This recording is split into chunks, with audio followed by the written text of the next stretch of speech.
Yeah, I don't think Mother knew about this.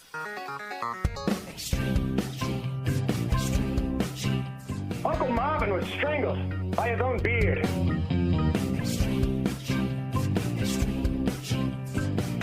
Yep, you never saw it coming.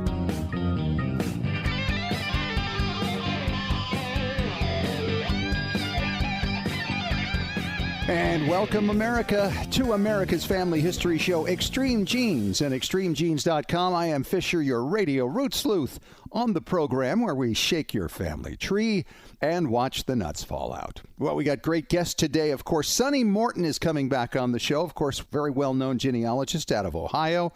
And she's going to talk about writing your own history. And I've been doing a little of this myself lately, so I'll be interested in some of the thoughts she has on the process, and you might too. And then later in the show, as we get ready for Roots Tech from FamilySearch, Andrew Parker is going to be on. He's going to tell us how you can get signed up for free, take advantage of all the lectures on all kinds of aspects of family history, from interpreting languages to records from Holland, whatever you can think of. DNA, of course, it's all going to be covered at Roots Tech. And if you haven't signed up for our weekly Genie newsletter, please do so on our Extreme Genes Facebook page or at ExtremeGenes.com. And you can sign up, by the way, for our How-To DNA course in order to find out how to use your matches to solve your genealogical problems.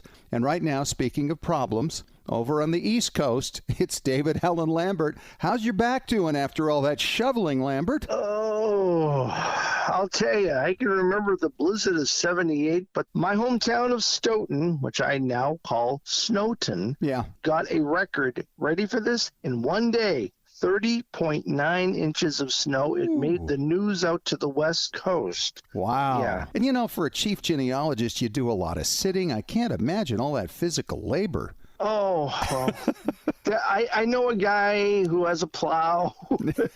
He showed up twice, and $250 of plowing later. Oh, my gosh. Wow. Yeah, I got a 175-foot-long driveway. I think he was charging by the foot. Well, my time would have been better spent what you were doing. Wow. I'll tell you, your images are amazing. You got to tell them all about what you were working on while I was shoveling snow. Yeah, well, here's the thing. A few weeks ago, we talked about it on the show, my cousin from back east sent me a bunch of old family stuff, old photos, and including these tattered pages from Bible records. And these go back to my second great-grandparents and their kids, and my first great-grandparents and their kids. And my great aunt had held these things for many, many years and put tape on them. And we're talking about the old tape that was slick on the outside and would turn yellow and brittle and all this. And so a lot of the entries were under the tape. And a lot of the ink from the backside of these pages had come through, so it was really difficult to read anything about it. So I scanned all of them, kept the original scans the way they are, and then I went through and using Photoshop Elements have been digitally restoring the Bible pages by taking out all the ink that bled through, taking out all the tape, and it was extremely tedious. My brain fog was extreme. Had to get out a couple of times because it just took a long, long time. But I think the restoration is pretty perfect. You can see the image of it with the podcast episode and the summary on ExtremeGenes.com. It's amazing. I'll tell you, if I ever come across an old family Bible page as bad as that, I know who I'm going to call. Well, it's going to cost you more than your plow guy did. I'll tell you that. Well, at least we know what you're doing on the side now. There you go. One of the things we can all do on the side now is the 1950 census and volunteering with FamilySearch to help index that. And I can't wait. My grandparents are on it. My parents are on it. You must have a batch of family, too, that you're looking forward to reacquainting yourself. Well, yeah, my dad's side was completely missed in 1940. My dad and his wife and two kids and my grandfather were all living together, and they completely skipped the household. I can't tell you how mad I was about that 10 years ago, but this will be a lot of fun. The other big news that came out with this announcement from FamilySearch is that Ancestry is going to be using this proprietary computer-assisted indexing where the computer will interpret the handwriting. And then the volunteers are going to go back and also make sure, hey, are these records correct? And that's part of what it's going to be this year. It'll be a very different experience than it was in 1940. And of course, it will be the biggest census yet since the founding of the country. Mm-hmm. It's going to be amazing, and I can't wait till April rolls around and I can just start digging. Yeah. Well, I'll tell you one thing that kind of disappeared from most people's memories, the unknown story that's now in the news of the Ghost Army. Joe Biden has put forward Congressional Gold Medals for the survivors. There are 9 survivors, and I think it's great. And these guys are all about 100 years old. Yeah, just about. Yeah, 97 and 99 years old for the most part. They did amazing things. Bill Blass, the fashion designer, was one of these guys. And they took all these folks largely from ad agencies, very creative people, and they created 2 fake divisions. And they created, for instance, inflatable tanks and inflatable Jeeps. And they had fake uniforms with fake patches on the side, people posing as generals, and they go into a bar and then they'd start talking loosely so that spies would report back about these other divisions that are in their area. Never existed. Never existed. And that way the Germans would then bomb these fake things and the real divisions would be out fighting somewhere else. Amazing. They probably could have just deflated them and packed them up like a tent and just taken them to the next spot. That's what they did. Amazing stuff. Yeah. Amazing. In England right now, the oldest pub has closed its doors, not after 100 years, 400 years. How about 1,229 years? Insane. Yes, from the Dark Ages in St. Albans, the pub known as Ye Old Fighting Cocks, dating back to 793, because of COVID, has closed its doors. Just not getting the customers they used to. You got to imagine, though, somebody's going to pick that up and reopen it. I would hope so. I mean, gosh, you survived the Black Death. Yeah, you know, everything. World Wars. Well, this was before William the Conqueror. Mm-hmm. It's sad when you see history with the potential of changing forever. So hopefully someone who hears this goes over to England. Maybe Bill Gates can buy it and open it up as an internet cafe. Well, that's all I have for Beantown this week. And remember, if you're not a member of American Ancestors, please use the coupon code EXTREME and save $20 on a membership. I'll talk to you in a bit. All right. Thank you very much, David. As always, Chief Genealogist of the New England Historic Genealogical Society and American Ancestors.org. And coming up next, Sunny Morton talking about writing your own personal history when we return in 3 minutes on Extreme Genes, America's Family History Show.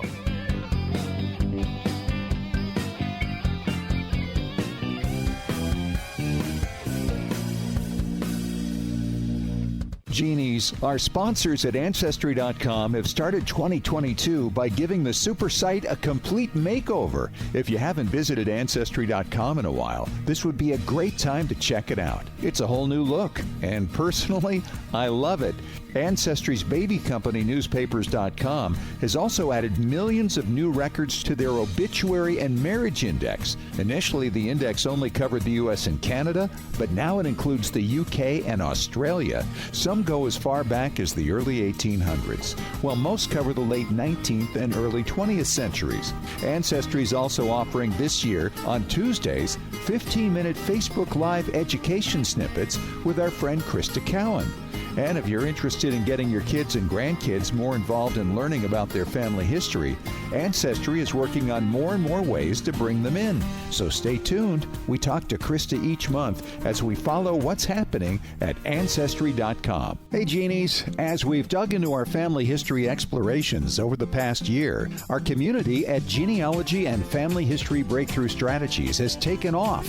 This is where you can meet like-minded genealogists who can help you break through those brick walls and find a whole city behind it, occupied by ancestors whose names you don't even know yet. This is where you can learn from your fellow genies and ask questions, because many in our community have already been into some of the records you're looking for. Genealogy and Breakthrough Strategies is free. What a great place for brainstorming and getting to know other people who totally get your passion for family history research. If you're looking to take the next step in sharpening your skills, here's a great chance to learn from others and give back in areas you've already become expert in. So join us. That page again is Genealogy and Family History Breakthrough Strategies. It's a long name, but we cover a lot of territory. Genealogy and Family History Breakthrough Strategies. Unknown parentage, lineage society membership, building your family tree, leaving a legacy. Regardless of your reasons for hiring a professional researcher, Legacy Tree Genealogists can help you discover your family's past. Their genealogists are highly rated in their field with specialties in DNA analysis, historical context, and forensic genealogy. For nearly 20 years, Legacy Tree Genealogists have created thousands of professionally bound and digital reports for families like yours around the world. So whether you've hit a brick wall in your research or are just getting started, Legacy Tree Genealogists can help you tell your story and preserve it for generations to come. To receive a free estimate for professional research, visit legacytree.com or call 1-800-818-1476. That's 1-800-818-1476. We'd be happy to talk to you. Legacy Tree Genealogists.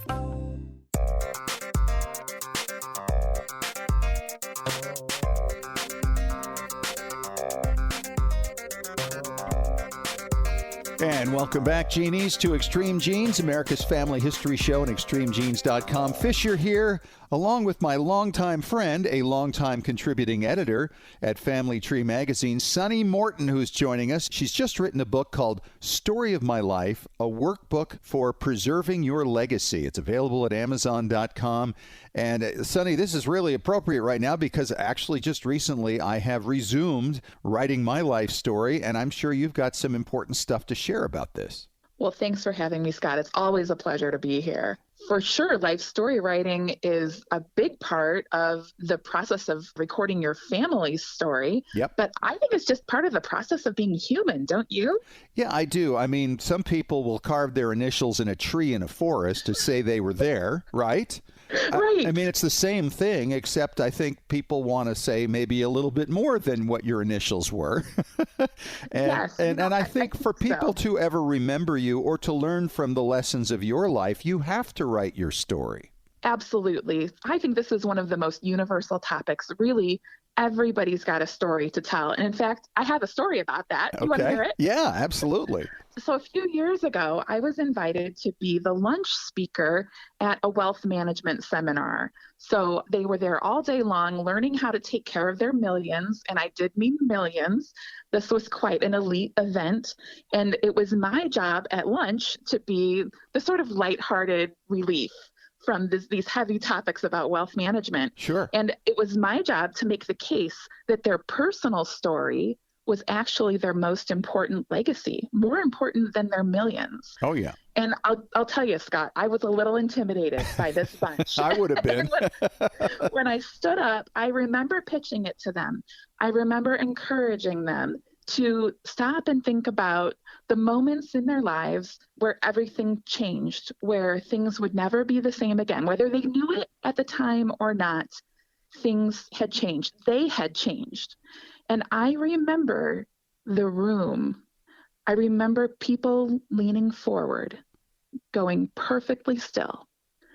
I remember even seeing a few tears glistening in people's eyes. And suddenly I was not intimidated. I was in a room full of friends. Mm-hmm. The thing is, we all have those moments, right, where everything changed. Yes. Where nothing was going to be the same again. And that is our common thread of humanity. Yeah, I think you're right. I mean, we can obviously all point to a time we lost a loved one as changing everything, or a career decision that you made, or an illness that you suffered through, or some other experience that threatened your life that made you reevaluate what your values are, what your goals are. Yeah, that's absolutely right. And some of those, like you said, are really obvious. There's the sort of spotlight moments Sure. that we expect to have be our life-changing moments. But some of those happen a little out of the spotlight. Maybe it was the summer you discovered a passion for running, or maybe it was a horrible moment in your career that finally made you decide to try something different, and that made all the difference. Yes, absolutely. I'm in the middle of writing right now, and I've kind of completed up through college and a little bit beyond. And I remember writing about a train crash I was in 1973 in Mount Vernon, New York. And somebody was killed, and there were 40 some odd hospitalizations and 100 and some odd injuries.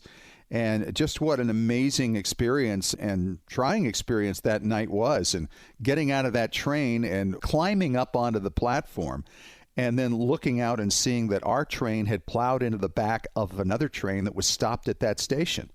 and just realizing how devastating it could have been, but also seeing the challenges for so many people and the rescue workers when they showed up and dealing with that situation. It was an amazing experience, and I devoted a short chapter to it, but lots of photographs too, because it reminds me how lucky I was to have gotten out of that unscathed.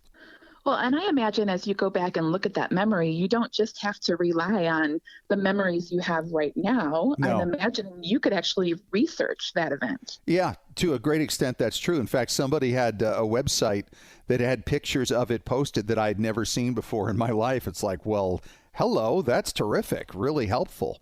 And yeah, it did bring back a lot, but it really has never changed much in my mind through the years. It's pretty much stayed the same. But it is interesting. There are books about memory that talk about how every time you tell a story, it's changed just a little bit and it's rewritten in your mind, which is something I had never considered. The more emotional things you tend to recall, but this is kind of why it's important also to keep a journal and try to remember those things as soon as they happen, because they're going to be the most accurate rendition of the story that you're ever going to have. Right. People will ask sometimes, well, is it better to keep a journal or is it better to look back later and write with the value of hindsight and perspective? And they're both great for different reasons. Like you said, the immediacy of the emotions and the details that go into something. If you write about it or record it, write about when it happens, like there's no replacing or recovering some of that, even if you use all the very best memory jogging techniques. Right, exactly.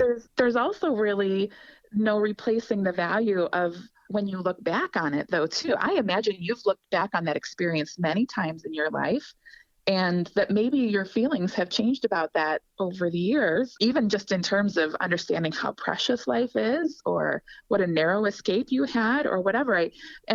One of the reasons that the stories change as we retell them is because we think of them a little bit differently. Mm-hmm. We're processing them. Yeah, that's true. I mean, that's how you get the lessons out of life. I mean, a lot of times people look back decades later and have an entirely different perspective on what they learned from something that took place. So yeah, you're right. I mean, the benefit of writing your own story now compared to just journaling, I mean, they both serve different purposes. One can be a great source for the history. Yes, absolutely. And I find that if I'm trying to write about something that happened a long time ago, I go back to anything I can find that will tell me more. And you know what? I have found my own personal history on Facebook. I have found it in photo albums. I have found it in email threads. I found it in my day planners. There's lots of different places where little bits and pieces of your life story is already stored.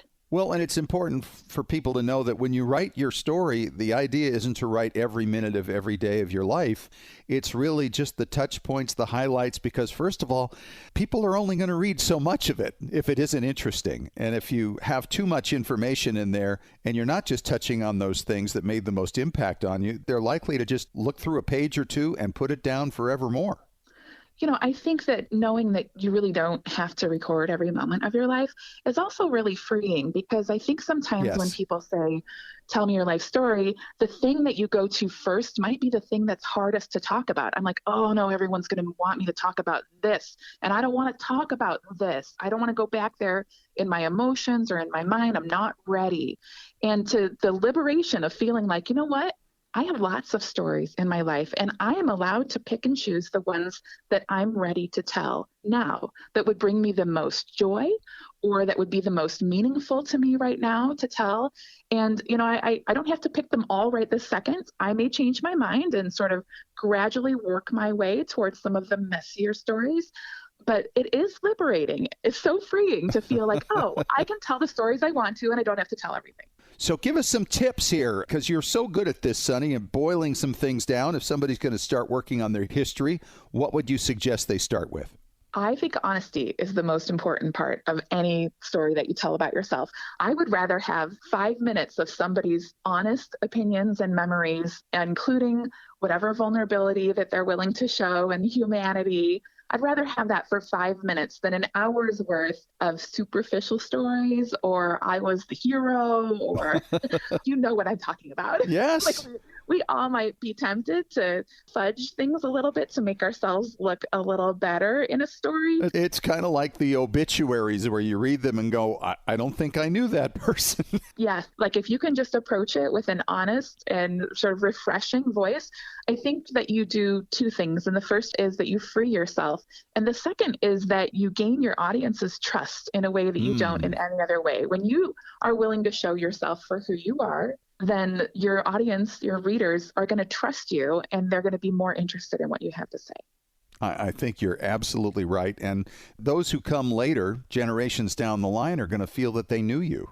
Yeah, that's absolutely true. Because when you tell good stories, it's not just the life-changing moments that come out and what you took away from them, but it's also the little everyday moments and gestures and habits and saying that make your life recognizable as uniquely yours, both to yourself and then to other people. They'll start to, oh, that was such a you thing to do.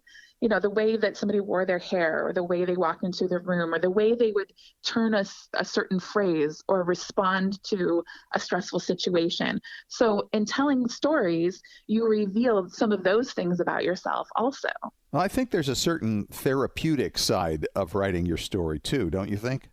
I think there is. And sometimes people ask me, like, what do I do with the messy stuff? Do I put it out there for everyone? What about feelings that aren't quite resolved with, or that are really deep and heavy? And I think the only advice I'm going to give on this is to not be afraid of messy stories or feelings, but do respect your readers. That's right. And those who love you, who might be impacted by some of the things that you have to say. You're not obligated to reveal absolutely everything in your life. This isn't a confessional. Right. And so don't be afraid of writing about those messy things, but do think about the ultimate respect that you have for your readers and what you're sharing. She's Sunny Morton, longtime contributing editor at Family Tree magazine, author of Story of My Life, a workbook for preserving your legacy at Amazon.com. You can pick it up there. Thanks so much, Sunny. Great thoughts here. And it is a new year, so it's a great time for new projects for a lot of people. So this would be a good one. Thanks for having me, Scott. All right. And coming up next, Andrew Parker from FamilySearch. He's the director of marketing for Roots Tech. We got another one coming right up. He's going to fill us in on what to expect early in March. When we return in 5 minutes on Extreme Genes, America's Family History Show.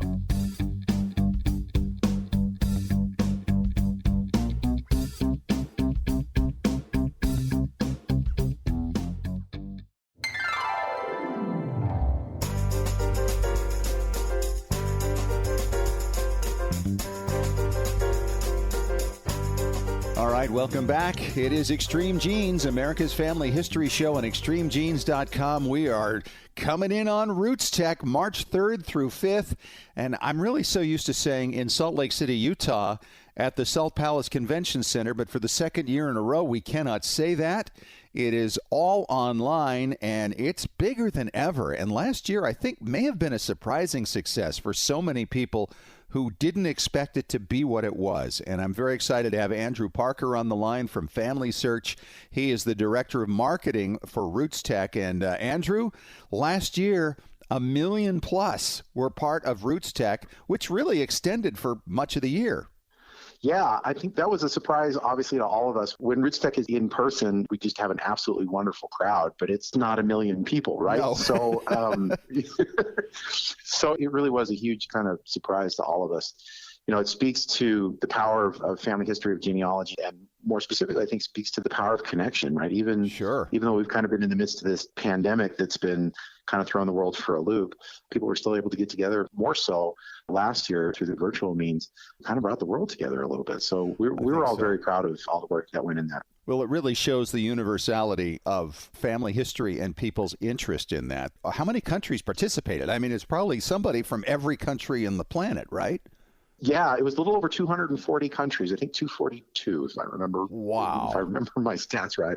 It speaks to the fact that those things that we want to know about who we are, it's universal. It doesn't matter where you live or how you grew up. Yep. You want to know who you are and why you matter. Absolutely. Well, this year it's March 3rd through 5th. It's online again. I think the first thing we need to say to everybody, those million people didn't pay a dime, not one of them, which is the most amazing thing about Roots Tech. It's the same thing this year. And the other good news is when you sign up for free at rootstech.org, you have access to, over 1,000+ presentations on how to for the rest of the year. Yeah, absolutely. You're going to have it at least until next Roots Tech, right? Okay. When we put out some new content that'll be kind of fresh and fun.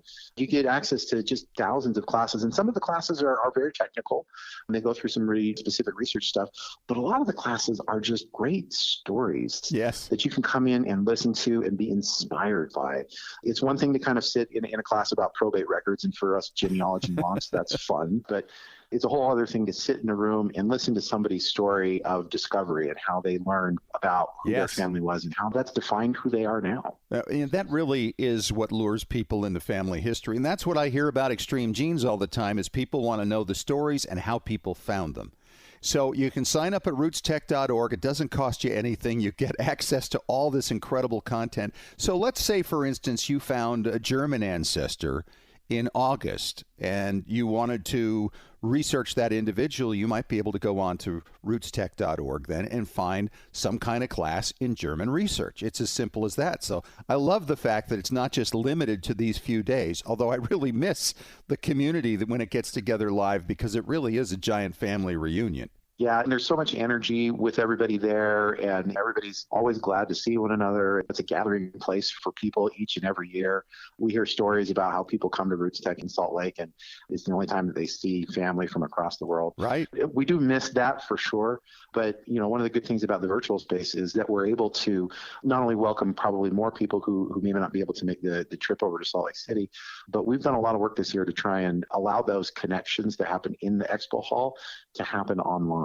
Yes. It won't quite be the same, but that is the hope. Got to make it work with the circumstances that we're in right now. One of the fun things that I like, this little invention here, this Relatives at Roots Tech feature that you've got going this year. You did it last year, and this allows people to find out who is attending Roots Tech virtually all around the world, who's related to you. And I know that when we've done this in person at the expo hall in the past, we've had some amazing discoveries of people. In fact, I remember interviewing an individual who met a cousin she didn't know she had. And the next day at Roots Tech, that cousin brought photographs of her family that she had never seen before. And so you can virtually do that now, or maybe even connect with somebody in another country that you're related to and find somebody who could be an online research partner. Yeah, and that's one of the joys about the virtual conference is that it kind of expands that ability to connect with people all over the world. I heard similar stories with relatives at Roots Tech. I think, one of the fun things for me was to watch on social media, people were posting about, hey, are we related? And then their comments would fill up with, hey, I'm your 4th cousin. I'm your 6th cousin. I'm your 12th cousin. It was just post after post of all these people just saying, hey, actually, I didn't know this, but we're totally related. I had a similar thing. A gentleman who I work with, we've known each other for years. We found out that we were 3rd cousins and that he was not only related to my family, but he was related to my wife's family. So it's that kind of experience, that kind of connection that you can do even on a grander scale with the virtual event. So that's one of the reasons why we're so excited about Relatives at Roots Tech again this year. Absolutely. So who are the keynote speakers this time around? We've got some really good ones. The first one we have that we've announced is Apollonia Poilon. She's the CEO of the Poilon Bakery in Paris, France, which is among the most famous bakeries in the world. She's got just a tremendous story. Her grandparents founded the bakery in the 1930s, and then her parents took it over. And then her parents, both of them, died tragically in a helicopter crash when Apollonia was 18 years old. Oh. Her amazing story of resilience just comes to light because at 18, she took over the bakery, went to Harvard and got an economics degree while running the bakery. And now it's a global bread empire. She ships bread all over the world. So out of tragedy was born this incredible story and this ability for people to connect through bread. It's really quite wonderful. Awesome. The next one is Matthew Modine, who is an actor here in the United States. He's famous for Full Metal Jacket, if you know that movie. Yep. Most recently for the Netflix series Stranger Things. He plays the evil dad. He's one of those actors that's just incredibly talented. And when you see his face, you're like, oh, hey, yeah, I know that guy. A tremendously good actor and just a kind person.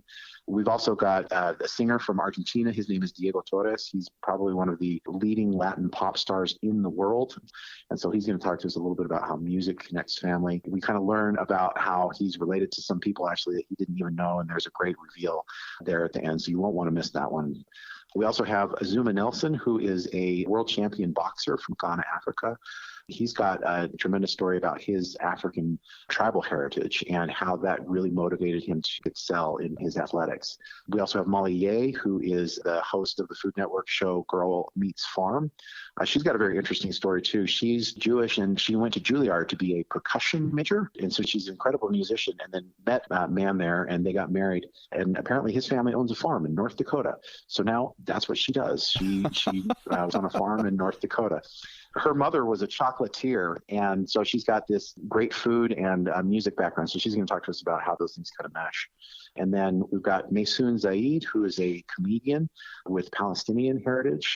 She, too, has a great story. Apparently, the doctor who delivered her was inebriated at the time, which caused her to have some disabilities and cerebral palsy. But her keynote is hilarious. She's taken kind of this tragedy and just turned it into this unbelievable story of resilience and humor and warmth, and you will love her. And then the last one that we have is Thais Pacholik, who is a Brazilian actress and performer. She generally plays a villain, but in her real life, she's the kindest, sweetest person in the world. At least she'd like you to think she is. Right. Right. She's wonderful. You will just love hearing from her. And then, of course, we have the CEO from FamilySearch, Steve Rockwood, who's going to have some great new things to share with us about the direction of FamilySearch. So it's going to be great. Sounds great. We're so looking forward to it. It's March 3rd through 5th. Everywhere. He is the Director of Marketing for Roots Tech. It's Andrew Parker. Andrew, thanks so much for your time. Really looking forward to this year's Roots Tech Connect once again this year. My pleasure. Thanks so much. All right, thank you. David Allen Lambert is back in moments as we resume with another round of Ask Us Anything on Extreme Genes, America's Family History Show.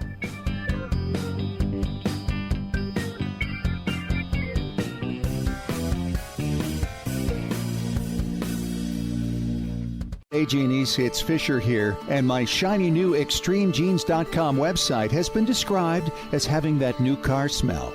I love hearing that.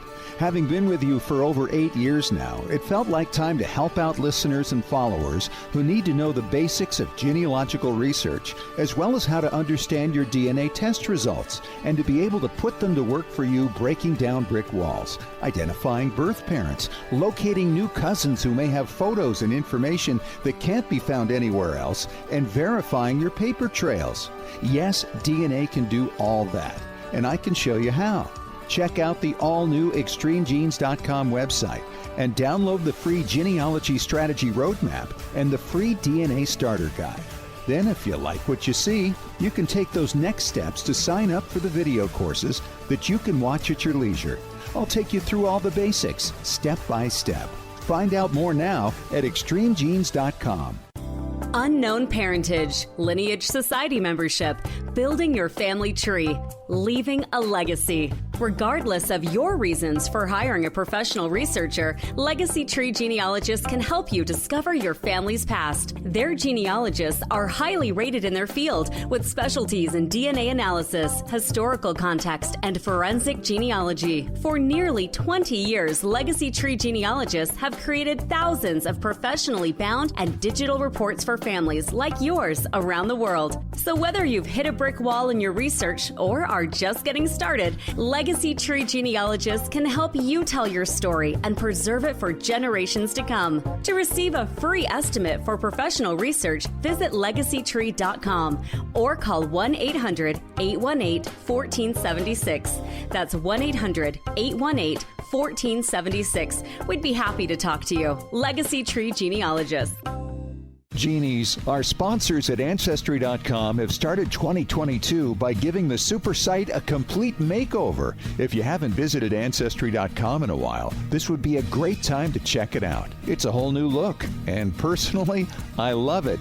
Ancestry's baby company, newspapers.com, has also added millions of new records to their obituary and marriage index. Initially, the index only covered the U.S. and Canada, but now it includes the U.K. and Australia. Some go as far back as the early 1800s, while most cover the late 19th and early 20th centuries. Ancestry is also offering this year, on Tuesdays, 15-minute Facebook Live education snippets with our friend Krista Cowan. And if you're interested in getting your kids and grandkids more involved in learning about their family history, Ancestry is working on more and more ways to bring them in. So stay tuned. We talk to Krista each month as we follow what's happening at Ancestry.com.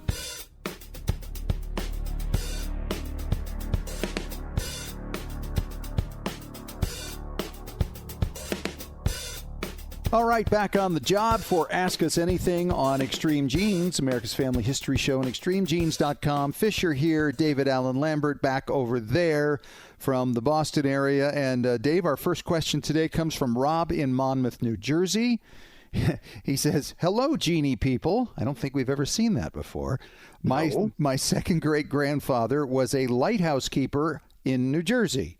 Are there any sources to tell us about people who did this job? Rob. Well, the first thing I would do is I would turn to your friendly neighborhood genealogical website that has newspapers and take a look for that person in an article. Mm-hmm. Then I would start on the state level, and I would contact your state archives, see what you can find out about that lighthouse. Maybe somebody wrote a history. The state library might have a book on it. Or maybe if it's still standing, there's a museum or an archive associated with it. But the best place for lighthouse records, because they were all federally taken care of, would be the National Archives. Really? Yeah. So Record Group 26, RG26, has the record of the U.S. Coast Guard, but it also has lighthouse site files from 1790 to 1939. Have all these annual reports sent to the Secretary of the Treasury about lighthouses, so you may find names mentioned there as well. They have the Journal of the Lighthouse Board. I didn't even know that existed, 1851 to 1908. They have general correspondence that goes back to the administration of George Washington, right down through the administration of William McKinley about lighthouse keepers. 1700s, right on down through the 20th century. Correspondence relating to personnel of lighthouse vessels exists as well. Nominations for employees of the Lighthouse Board exist. So if you did really well. But the most important one are the registers of lighthouse keepers, 1845 to 1912, on 6 rolls of microfilm. And it's the personnel listing the names, the district and name of the light that they kept, the date of their appointment, the date of their resignation or discharge or even death. So you get vital records in here.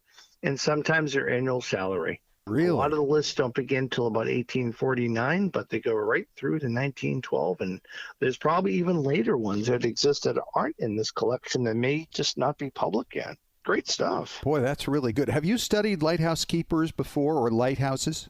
I did a question for NEHGS a number of years ago on lighthouses, so when I saw that earlier, I decided to trace back with muscle memory and remember where I had found it, and I remember now I had something, and that's where I found this great website on www.archives.gov/research/lighthouses, and you can find all of this great collection right there. Wow. And I know also on Amazon, there's a book about lighthouse keepers also. Just do a search on it, and it'll take you right to it. It's like $18 or something like that, so that would be really helpful.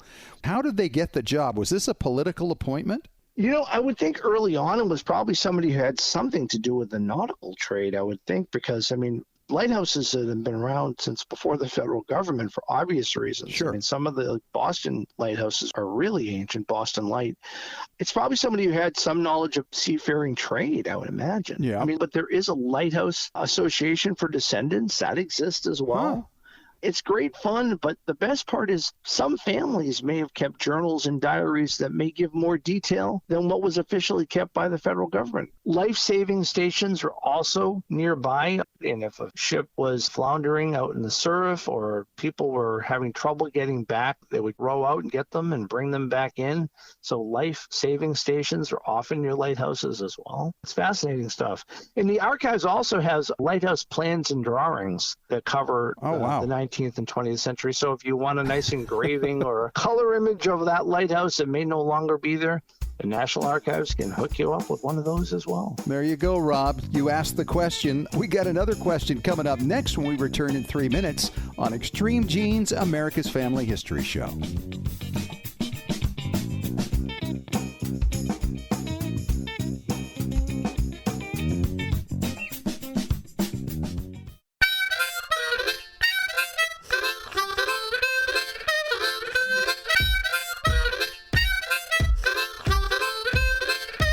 All right, time for question number 2. It's Ask Us Anything on Extreme Genes, America's Family History Show, and extremegenes.com. And David, this question comes from Elise in Canton, Ohio. And she says, guys, my grandfather was a pilot in World War II, and recently my aunt passed, and we found some wings like you would put on a lapel with the initials QB on it. Do you know anything about this? Is it from World War II? And are there records relating to it? Elise. Dave, I know you're the military guy on this show, but I bet you know nothing about this. I am stumped. Inform me. What do I get to learn about QB? I am all ears. Yeah, this is actually an organization my dad belonged to. It's called the Quiet Birdmen. And it's a secretive social club for pilots, for male pilots. And in fact, my dad was buried with his QB wings when he died in 1972, and they took his mug with his name on it at the club that they would meet at. And when somebody passes away from the group, they actually take the mug and they turn it upside down to remember them by, and it's just kept up there. But this organization was founded in 1921 by World War I pilots. And it stemmed from a group that they had a drinking club. It was called the American Flying Club. And they started it over in France right after the war was over, like 1919. And then they kind of reconvened in New York City in 1921. A couple of years later, some of these guys began meeting regularly on Monday nights in New York City. My dad actually met in Westchester County, New York. And these guys would hang out and talk about everything, but particularly flying. They loved to talk flying. And I remember Dad came home with a signed picture of one of these guys. He had been a wing walker back during the World War I days. And I thought that was pretty cool. And he loved talking flying with the old timers. And he said to him, well, who taught you how to fly? And he says, well, Orville Wright, of course. Oh, my gosh. I know it. Here are people that knew Eddie Rickenbacker. Yes. And people like that. That's amazing. Absolutely. In fact, that World War I widow we had on the show a while back knew Rickenbacker also. But I'm looking through this list of notable members that they had in the QBs, the Quiet Birdmen. Buzz Aldrin was one of them. Floyd Bennett, they named Floyd Bennett Field after. Richard Byrd, the explorer, was a member. The astronaut Gordon Cooper was on there.